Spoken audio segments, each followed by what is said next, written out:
Have you ever worked in Iveco Daily? Because you've probably experienced this exact problem we've looked at solving. So this is Iveco Daily subframe. It's a pretty generic thing. Sometimes they change different brackets, but this is what you'll get. All the bushes are the same in them. So there's two different variants of Daily. There's one that goes up to 3.5 ton, and it has a double wishbone suspension with a transverse leaf spring. We then have the bigger one, which goes from 3.5 ton up to 7.5 ton, and that has a torsion bar suspension setup. So totally different.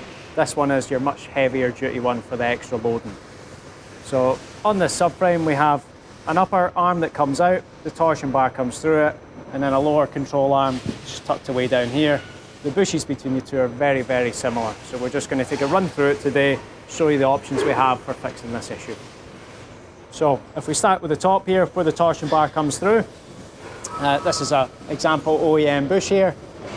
These bushes fail just being the rubber gets really bad compression set. They start to warp, they start to peel away, as you can see from here. On this one, they peel away from the outside shell, and they're really not a good quality bush, so they fail relatively quickly, really 6 months at a time. And it's a big job to get the subframe down and to get these bushes changed. So our bushes, they stick to the same idea, the same concept. They're a double bonded bush here.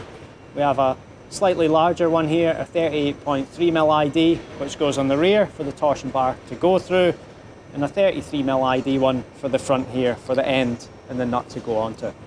So dead easy to fit these. All they are is a case, align them up, take a soft mallet hammer and tap them in until situated.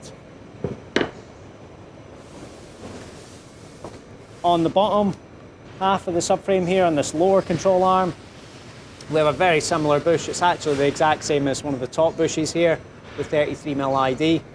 Now we do not supply the inner tube with this, so you will need to retain the Iveco inner tube that you've already got there.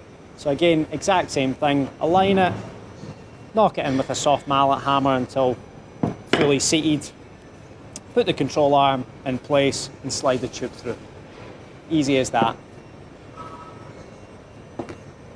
So all of our testing we've done with these vehicles, we found that some of the heavier vehicles that run up closer to the 7.5 ton limit, so your kind of minibuses or courier delivery services, people doing long journeys in them, so on and so forth, they seem to eat through tyres like nobody's business. So when it gets up to that higher weight, the camber goes quite badly negative and it just scrubs the inside of the tyres. So for anyone who's got that issue, we've got a Camber Corrective Set here, which is, again, very similar style of bush, but instead we have loose inner tubes in 2 halves, which allow for camber adjustment up to about 1.5 degrees to bring that back into a reasonable alignment. So in this case, again, tap the bushes in with a mallet hammer, align this in, and push the 2 inner tubes in, and then it's just a case of twisting them round until we get the right alignment for your vehicle.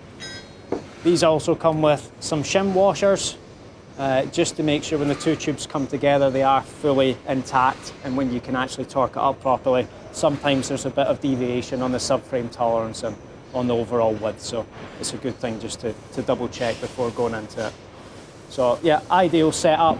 We have the basic solution that'll just keep everything as it is, but for longevity, nice and easy fitment, and we've got something that will save you thousands of pounds on tyres and at the end of the day labour, because this is one hell of a job to do.